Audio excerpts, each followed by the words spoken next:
کالمو ضائع کر دیا تو یہ کب تک چلے گا؟ اگر آپ یہاں تک آئے ہو کہ آج سارے راستے بندے، پارلیمنٹیرین کو آگے جانے کی اجازت نہیں ہے، تو پھر آپ کہہ دیں کہ اس کی ضرورت ہی نہیں ہے. پھر تو نہ لٹرلی آپ نے یہ تو پارلیمان نہیں ہے. پھر پارلیمان کے اندر آپ بات نہیں کرنے دیتے، باہر آپ نہیں کرنے بات دیتے. ہم مطالبہ کیا کر رہے ہیں؟ سمپل مطالبہ یہ ہے کہ خان صاحب کی صحت پہ کوئی کمپرومائز نہیں ہوگا. پھر اس سے میں سمجھتا ہوں ہمارے ساتھ صرف پاکستان نہیں، ہر پاکستانی، ہر ذی شعور، پورے دنیا کا ہر بندہ ہمارے ساتھ ایگری کرتا ہے کہ یس، یہ آپ کا رائٹ ہے، یہ ہمارے پاس نہیں ہونا چاہیے. دیکھیں آپ نے نواز شریف کے کتنے ٹیسٹ کروائے، وہ وہاں بیٹھا ہوا کہ آپ نے کہاں ان کو نہیں بھیجا. اس نے تو یہ کہا ہی نہیں ہے کہ مجھے پلانا جگہوں میں بھیجا. ہم ان کو کہہ رہے ہیں کہ آپ نے ڈیلے کر دیا، یہ پہلے سے آپ کو کمپلین کرتے رہے. لاسٹ ملاقات ہماری 16 اکتوبر کو ہوئی ہے. فیملی کی، بشرا بی بی کی فیملی 4 نومبر کو ہوئی تھی، اور باقی فیملی کی ممبروں کی 2 دسمبر کو ہوئی ہے. اتنا ڈیلے آپ کر رہے ہیں، اتنا لائٹلی آپ لے رہے ہیں، اور چیزوں کو خود آپ اتنا ہائپر کریٹ کر رہے ہیں. Matter is very simple.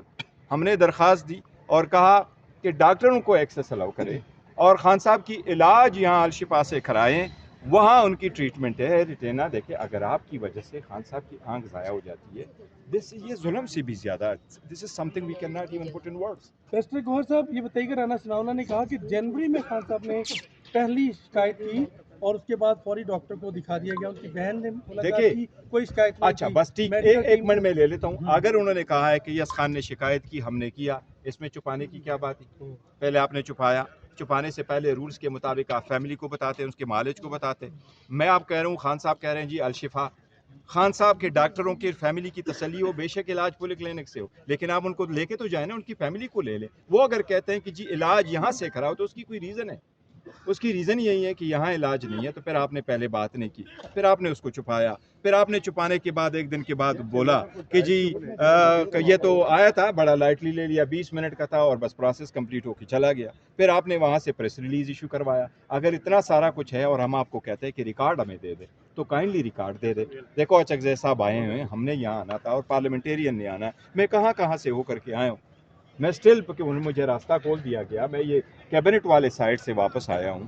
But کیا پارلیمنٹیرین کو آپ ایسے بھی توقیر کرتے ہیں؟ اور ہم نے تو کیا کریں گے آپ؟ دھرنا ہوگا نہیں ہوگا کیا کریں گے؟ دیکھو، کیا خان صاحب کا مسئلہ صرف پارلیمنٹیرین پی ٹی آئی کا؟ پھر اگر یہ یہاں کرنے نہیں دیں گے تو سارے لوگ جو ہے وہ پورے پاکستان میں دھرنے دیں گے، باہر آئیں گے. ہم تو ان کو کہہ رہے ہیں کہ ہمارے ہاتھوں سے نکل گیا تو پھر آپ سے لوگ کنٹرول نہیں ہوں گے. ہمارے لوگ تو ہمارے سر چڑھے ہوئے ہیں، وہ تو ابھی بھی انسسٹ کر رہے ہیں. تو ہم چاہ رہے ہیں کہ چیزیں کچھ تھوڑی سی سمت میں چلے. اچکزئی صاحب، علامہ راجہ ناصر صاحب کے پاس اختیار خان صاحب نے دیا ہے. ہم نے یہ فیصلہ کیا ہے کہ ڈاکٹروں کی ایکسس الاؤ کراؤ، خان صاحب کی الشفا میں لے جا کر کے ان کی ٹریٹمنٹ کراؤ. اتنا کیا ہمارا حق نہیں ہے؟